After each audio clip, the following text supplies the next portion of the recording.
Okay, game na agad. Mga salaulang lasing, nag-team building. Saan ka pa? Hindi lang basta-basta team building ginawa nitong mga hayop na to. Nagkalat pa, nanira, kung ano-anong ginawa. Dinala nila yung pagiging squatting nila dun sa Laguna. Hindi natin alam kung ano yung trip nila dito, kung nagpapasikat ba sila, kung mapopromote ba sila, kung gagawin nila yung bagay na to. Pero panoorin na lang din muna natin. Game. Sige! Upuan. Basura. Bote. Ito yung pagkakahagis niya ng bote, no? Mukhang wiwikling pa sila ako, no? Ang sarap panoorin nito, no? Lalo na siguro kung mag-isa lang sila, kung ano ba itsura nila, kung kaya ba nila mag-trip, tignan natin itsura, no? Kasi maaangas ng ganito, alam naman natin kapag marami sila, di ba? Pagkakahagis pa lang ng bote, tignan mo naman mukhang lalantoy-lantoy. Isa pa, hagis. Isa pa. Uupuan. Pero parang puno na ng kalat yung pool dito sa mga oras pa lang na ganyan.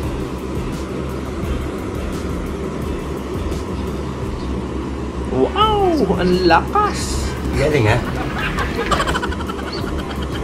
Okay. Okay na siguro yan. Ganyan lang. Ito yung isang yun, nag-effort pa talaga siya para buhatin yung lalagyan ng tubig. Diba? Ang lakas niya! Diba? Talagang kitang-kita mo, ang lakas ng katawan niya. Kaya niyang bumuhat ng ganun. Talagang maraming mai-inlove sa kanya.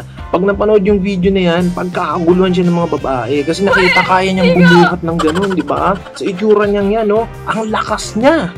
Diba? Kahit ako namangha kasi kaya niyang buhatin yun tapos ihagis sa pool. Kakaibang lakas yun. Piling mga tao lang yung kayang gumawa niya. Lalo na yung mag-trip ng ganyan, yung magiging sa laula nyo, dalhin nyo sa resort. Kakaiba yan, diba?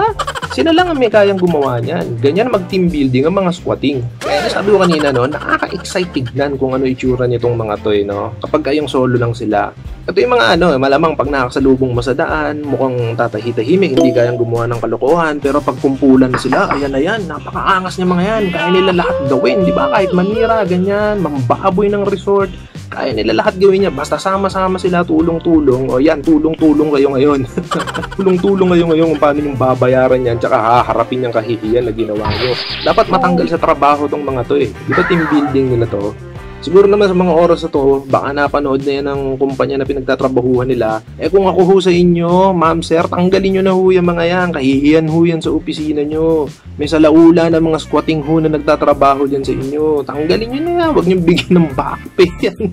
O yung back pay nila malamang ipang bayad lang nila sa mga danyos na ginawa nila dyan sa resort na yan. Diba? Ano mararamdaman ng may-ari niyan? Diba?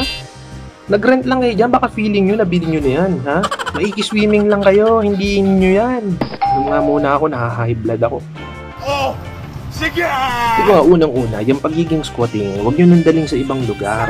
Yung pagiging sa laula nyo, kung ganyan man kayo sa bahay, ilagay nyo na lang sa loob ng bahay nyo, huwag na kayo mandamay ng iba. Kasi nakakahiya. May empleyado pa man din kayo, tapos ganyan yung ipinamalas nyo. Ngayon, napanood namin lahat, diba? Ano pa mukhang ihaharap nyo? After nyan, diba, nung ginawa niya, naging matikas kayo. Kasi nakita kaya nyong bumuhat ng mga lamesa, upuan, tas kaya nyo ihagis, di ba? So nakita namin yung kung gaano kayo kalakas, kung gaano kayo katikas, na kaya nyo ihagis yung sa pool. Ano yung napala nyo ngayon? Di ba? Ano yung napala nyo? Sumikat kayo, di ba? Mapopromote ba kayo sa trabaho, sa ginawa nyo yan? Sasaludo ba yung boss nyo sa inyo? Kasi pinakita, ang lakas nyo Di ba? Nag-trip kayo, badass kayo, di ba? Kaya nyo magtapon ng mga basura sa swimming pool, di ba? Kayo lang may kayang gumawa nun, di ba? Sikat na sikat talaga kayo. Yan nga, yun yung tanong natin. So after ba nyan, ipopromote kayo ni boss? O bibigyan ba kayo ng award sa office? Or may mga nililigawan ba kayo na ang requirements nila is maging malakas, ganyan, maging siga, di ba? Maging yung nakakatakot, di ba? Na umasta, na kayang mangbaboy ng resort, di ba? So, sinagot ba? Sinagot ba yung isa sa inyo na nandiligaw tsaka nagpapasikat sa babae? Kaya nasabi ko kanina, di ba? Nirentahan nyo lang yan. Hindi naman sa inyo yan Tsaka kahit na sa inyo yan Ganyan ba ginagawa nyo sa mga gamit nyo? Sinisira nyo pag nasisiraan kayo ng ulo? O baka naman pag nakainom kayo, ganyan kayo hihina, di ba? Lagi kong sinasabi, dapat responsableng manginginom tayo, di ba? Yan, dyan yung kahinaan nyo Minsan ang hirap sa mga lasing, pasikat talaga. Akala mo kung sinong matitikas. So ngayon, paano na kayo niyan? Mag-iiyakan kayo sa camera ngayon yan, hihingi kayo ng sorry. Lagi lang naman ganun di ba?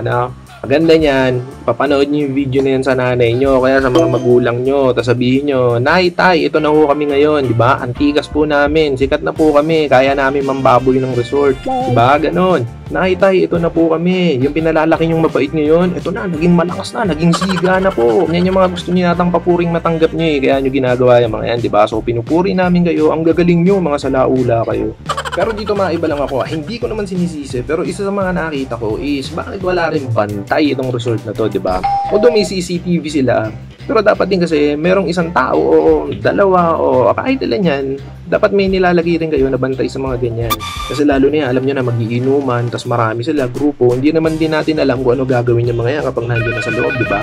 Para maiwasan din o maagapan agad yung mga ganyan na pangyayari, dapat talaga merong isa rin na nakabantay. Kahit na nakatingin lang dyan sa CCTV, di ba? Kapag ka nakikita na nila ng gugulong na ganyan, pwede na agad nilang aksyonan yan, puntahan para sa wayan, di ba? Para hindi na rin umaabot pa sa ganitong punto. Pero kahit na may bantay pa nga dyan, o kahit sino pang nakalagay, kahit yung may-ari pa mismo ang nandyan, kayong mga kulokoy, kayong sa laula, kayong nag-team building dyan ng mga squatting, hindi nyo dapat gawin yan kahit sang lugar pa kayo. Hindi nyo kinaangas yan. Nakakahiya kayo. Sana yung next update na makita natin dito sa issue na to, yung nag-iiyakan na sila, no? Kaya yun, na-demanda na sila. Tapos tignan natin yung mga itsura nila, di ba? Nakaka-excite, no? So hanggang dito na lang, ang titikas nyo, ang lalakas nyo, ang bababoy nyo.